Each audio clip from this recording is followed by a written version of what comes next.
Kita ingin mendapatkan berkah dari orang tua kita, ridho dari orang tua kita. Kita nggak bisa nemui, bahkan salaman pun kadang-kadang sudah dilarang, tidak boleh. Ajarannya siapa ini? Ajarannya siapa? Kita dibodoh-bodoh ini. Pembodohan. Orang Islam itu punya dalil sendiri, punya cara sendiri menyelesaikan. Bukan mengikuti orang-orang zalim, bukan mengikuti tauhid, bukan. Kalau kamu berselisih, kembali kepada Quran hadis. Bahkan memang kita disuruh mengikuti ulil amri. Ulil amri yang kamu tidak sepaham, kembali lagi kepada Quran. Sesungguhnya Quran itu obat, petunjuk, penawar. Kenapa nggak lewat situ? Karena pikiran kita selalu pakai akal logika saja. Ini. Sebulan, hampir 2 bulan kita. Nggak jelas arah kita kemana.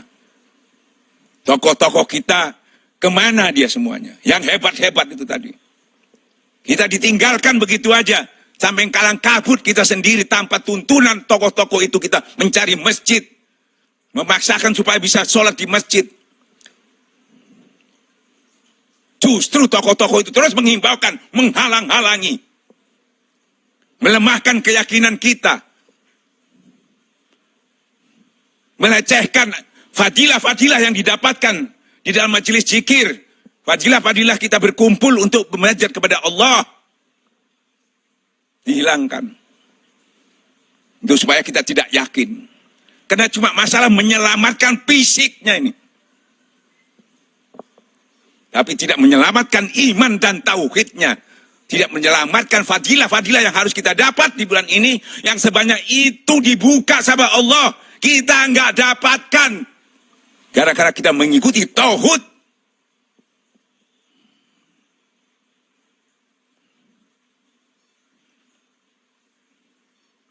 Saya tidak berbicara dengan tauhid, dengan orang-orang pengikut tauhid. Saya berbicara kepada orang-orang yang beriman, para ulama, para habaib, orang-orang yang berasa memimpin umat. Jangan ditinggalkan kami ini, jangan sembunyi. Kita semua datang ke masjid, ente sembunyi semua di rumah. Kiai-kiainya udah sembunyi semua di rumah.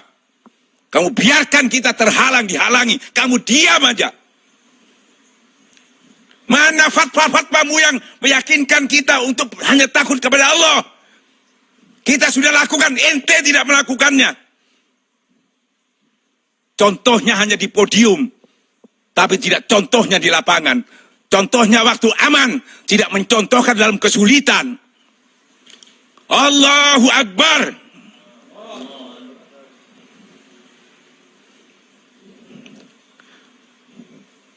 Buktinya mana? Hasil daripada yang dilakukan selama ini. Allah itu maha tahu.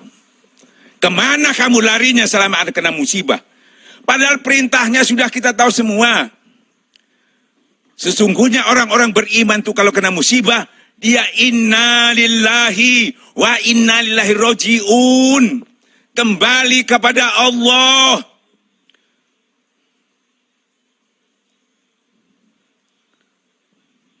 Apa bedanya? Ya, musibah. Ya, kalau sampai tidak hujan. Tidak hujan, pasti orang juga kelaparan. Pasti juga banyak orang meninggal kalau tidak hujan. Karena tanaman tidak tumbuh. Ya toh, orang-orang kekurangan air dan sebagainya. Musibah sama. Apa yang dilakukan kalau sudah ada musibah itu? Berbondong-bondong orang itu ke lapangan. Memohon kepada Allah supaya diturunkan hujan. Minta kepada Allah. Seketika itu juga turun hujan. Selesai masalahnya. Kita masih berkutak, masih berdebat dan sebagainya. Dalil yang semudah itu nggak kita pahami. Allah memberikan sederhana. Kita yang memakai akal pikiran kita. Yang tidak sama sekali ada tuntunannya kepada Allah. Itu yang dipakai. Lebih banyak mengikuti tauhid itu daripada Quran dan hadis. Quran hadis itu cuma dibaca. Yaitu tur iso maca, lus iso dongeng. tapi tidak diwujudkan dalam kehidupan ini. Nih, kita ditinggalkan. Mana orang-orang yang mengaku memimpin umat? Kita semua sholat ini memaksakan diri, memaksa masjid. Mana yang turun? Gak ada. Lari semua, sembunyi semua. Bahkan tetap memberikan informasi menakut-nakuti. Bahkan tetap mengimbaukan di TV, di mana tetap tidak berubah menghalang-halangi. Padahal tadi disebutkan siapa yang lebih zalim. Mengusir, menghalang-halangi orang ke menyebut-nyebut di masjid-masjid Allah itu. Siapa yang lebih zalim? Masya Allah, Masya Allah. Kita cukup sudah waktunya sabar ini. Kita menjerit kepada Allah, mudah-mudahan orang-orang pemimpin-pemimpin yang kita harapkan itu tadi bisa terbuka hatinya, kembali kepada Allah. Kembali kepada Allah, kembali kepada Allah. Jangan sampai jadi ulama su. Ya, jangan sampai jadi ulama su yang takut. Hubud dunia, takut mati. Takut mati karirnya, takut mati kena corona. Gitu. Masya Allah. Para ikhwan yang dimuliakan Allah. Masya Allah, kita mengharapkan orang-orang itu menjadi tuntunan kita. Ternyata kita ditinggalkan. Karena kita dibiarkan. Bahkan dinilai kita itu melakukan itu dikatakan sombong kita. Dikatakan orogan. Dinilai, ditafsirkan begitu. Masya Allah. Ya Allah, ya Rabbi, ya Masya Allah. Tuh, nggak malu kita. Di desa-desa, semua orang ke masjid. Nggak boleh di masjid, di lapangan. Di Jakarta, semua orang memaksakan. Nggak malu tokoh-tokoh itu. Sudah mengalir nggak didengar itu. Yang didengar Allah. Seharusnya malu itu. Orang-orang yang kelihatannya ilmunya sedikit, tapi dia berani mempertaruhkan, katakanlah, jiwanya untuk mendapatkan yang lebih besar daripada mudarat yang diberikan oleh corona itu tadi. Dia lebih berani.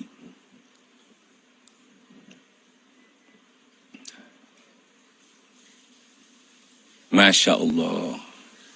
Masya Allah. Sekali lagi khususnya Ikhwan Torekat Korea Naksabenda pada umumnya, orang-orang yang beriman, ayo. Jangan lupa, segala urusan itu kembali kepada Allah. Bukan syariatnya kita tidak pakai. Dalam situasi yang sulit, keyakinan itu ditingkatkan. Ya, tuh. Supaya apa? Itu sudah sering jelaskan. Supaya iman kita kuat, otomatis iman kita, jiwa kita kuat, bangunlah jiwanya, bangun badannya. Ini badannya tok yang dikuati, yang diinformasi, jangan kena penyakit. Tapi jiwanya yang penuh penyakit. Yaitu penyakit apa? Wahan. Ya, penyakit wahan itu yang tumbuh. Penyakit coronanya dihindari, penyakit wahannya muncul. Lebih bahaya penyakit wahan itu dari penyakit corona. Dan kalau penyakit, jangan takut. Karena Allah itu menurunkan penyakit berserta obatnya. Seperti kalau mati baru. Mati tidak bisa kita diskusikan, nggak bisa. Hatta kamu dalam benteng kuat yang ujung langit. Ya, di gedung yang tinggi sekalipun, kamu harus mati dan kamu keluar untuk mencari kematian itu tadi. Bayangkan ketakutan kita. Saking takutnya, sehingga takutnya tidak memang ketakutan di dalam cara menyelesaikan masalah. Bayangkan satu. Orang sudah ditakuti dengan corona. Walaupun belum ada, di daerah itu sudah ditakut-takuti. Dan orang mau periksa, itu harus bayar itu. Saya sudah kena apa enggak? Kalau enggak punya uang, kecuali memang ada pemeriksaan langsung. Tapi kalau kita mau periksa langsung itu bayar. Dari mana uangnya? Untuk memeriksa bahwa saya kena apa enggak. Karena harus bayar. Kecuali ada gratis pemeriksa langsung baru nggak bayar. Kedua, takutnya lagi kalau ada yang kena, satu orang aja, ini diisolasi. Satu rumah. Kalau ada bayi itu ada siapa? Terus tutup semua. Gimana? Apa itu solusi? Jadi ketakutannya bertambah. Dan orang yang ketakutan bertambah apa? Nggak bisa kerja, tambah ketakutannya. Kan dia nggak bisa kerja, nggak bisa jualan. Bahkan dipecat lagi. Ketakutannya tambah. Terus mati juga, dia takut karena cara matinya dikubur itu tidak boleh dijenguk, tidak boleh didoakan, langsung dibawa dikubur di tempat tersendiri. Ya tambah takut lagi kan. Jadi semua yang dilakukan menakutkan semua. Karena tidak bersandar kepada Allah. Tolong ulama-ulama dibantu pemerintah ini diberikan keyakinan agama, diberikan solusi lewat agama. Supaya agama yang dijanjikan oleh Allah itu yang beri petunjuk. Dalam langkah-langkah kita ke depan, kalau kita kembali kepada Allah, Allah akan beri petunjuk dan anugerah. Supaya tidak ngawur. Ulama ini yang punya pengetahuan, punya ilmu itu. Jangan satu dalil aja, bahaya. Enak aja, siapapun bisa ngomong, di rumah saja. Dalil disampaikan, itu aja. Ada to'un di rumah saja. Jangan keluar. Lah orang nggak keluar, nggak makan dah. Ente yang ngomong enak, punya duit. Orang disuruh keluar, nggak boleh keluar. Orang ini kalau punya makanan, kalau enggak. Kita berbicara juga harus pakai logika dong. Kalau ente yang memberi makanan mencukupi, oke. Macan aja di hutan kalau ada makanan dia keluar cari orang itu masuk kampung. Risiko dibunuh dia masuk. Ular apa itu binatang keluar, risiko dibunuh dia tetap karena kelaparan. Apalagi manusia yang punya otak ini, punya akal. Tolong para ulama ini yang menentukan nih keselamatan, karena ulama termasuk mendapatkan amanah dari Allah Subhanahu wa taala. Seperti halnya Rasulullah menyampaikan umati. Maksudnya mengingatkan ulama yang mempunyai fasilitas itu. Termasuk Departemen Agama, termasuk Majelis Ulama. Itu mendapatkan amanah yang khusus sebetulnya karena dia punya otoritas. Umatku. Ya toh. Nah ini umatnya keleleran ini. Mau sholat bingung. Ya toh. Kehilangan induknya. Tapi alhamdulillah masih ada iman berarti karena dia berani terus-menerus melaksanakan sholat di masjid, alhamdulillah. Bahkan sholat tarawih dan sholat id banyak terlaksana, alhamdulillah. Ya tuh. Insya Allah, ini dilihat, disaksikan sama Allah. Ya tuh.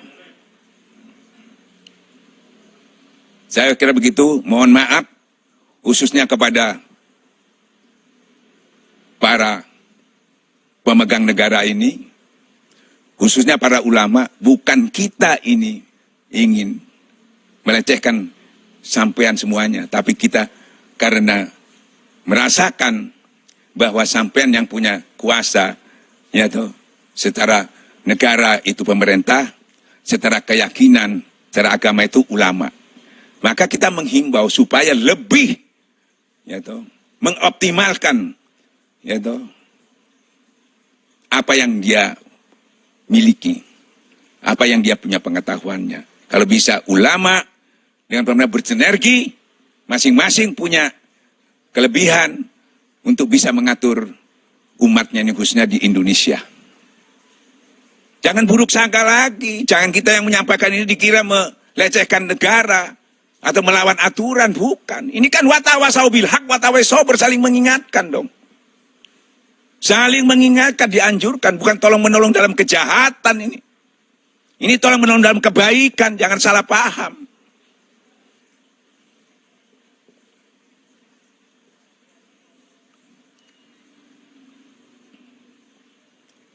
Gak kasihan sekarang.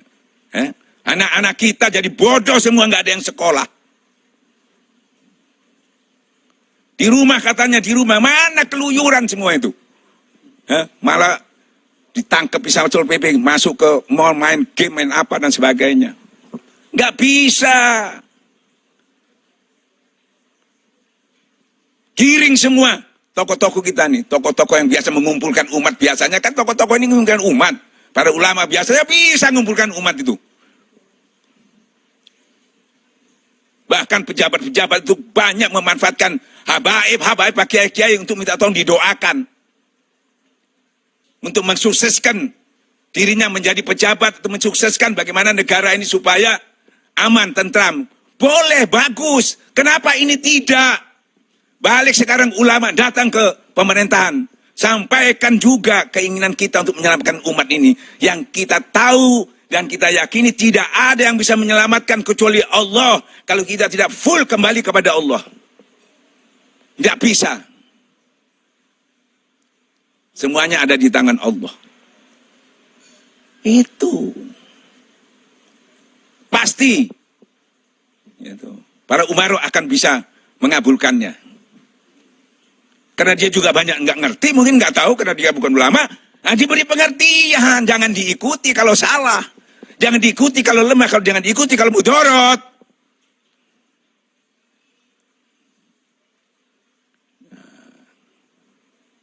Karena dia banyak tidak mengetahui, kita yang mengetahui kita beritahu. Bukan kita mengikuti. Mengikuti sebagian kecil. Seutuhnya kalau memberikan itu, bukan sebagian kecil. Dihitung mudarat manfaatnya.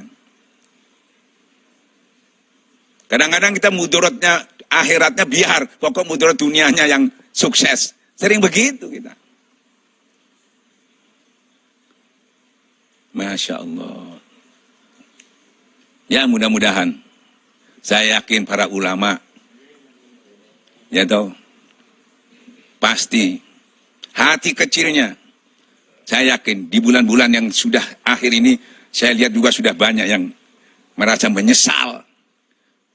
Ya, atas keputusan-keputusan yang awal dulu sudah banyak yang menyesal. Menyadari bahwa banyak yang hilang di bulan-bulan ini. Karena apa? Sikap-sikapnya yang belum serius. Ya memang sudah terlambat, sudah habis hari raya ini. Tapi corona yang belum selesai, ayo tetap kita upayakan kita jangan sampai menutup masjid. Kenapa? Sejarah membuktikan ada musibah apapun, Rasulullah, sahabat-sahabat tidak pernah menutup masjid. Dianjurkan sholat di rumah tapi tidak menutup masjid. Karena yang dianjurkan itu yang punya musibah, yang terkena musibah, yang enggak. Misalnya sering disampaikan dalil, karena hujan deras saja kita nggak ke masjid nggak masalah, kan gitu ya. Tapi tidak menutup masjid karena yang hujan daerah sini, yang daerah sana nggak hujan, kan gitu. Terus lagi di azan sholat di rumah, karena pada waktu itu ada musibah orang lumpuh, nggak bisa kemana-mana, dipopoh itu bawa ke masjid untuk sholat. Tapi tidak menutup masjid. Karena orang itu nggak bisa, dianjurkan sholat di rumah aja. Tapi yang bisa, yang enggak. Kita juga begitu. Yang enggak zona merah, yang enggak ada situ ada orang yang gelebak-gelebak di situ, ya boleh kita, jangan ditutup. Ini kadang-kadang iya, boleh, besoknya enggak. Nanti ngomong lagi iya, besoknya enggak. Nanti muinya iya, depaknya enggak. Kadang-kadang muinya iya, ada polisinya enggak. Ini kan membingungkan ini. Kenapa? Enggak dapat petunjuk Allah. Masing-masing pakai akalnya, pikirannya, nafsunya. Kembali kepada Al-Quran sama-sama, pasti sama.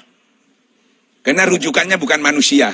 Bukan pendapat manusia. Pendapat Allah Subhanahu wa ta'ala. Insya Allah jadi obat, jadi petunjuk, jadi penawar. Wabillahi taufiq hidayah.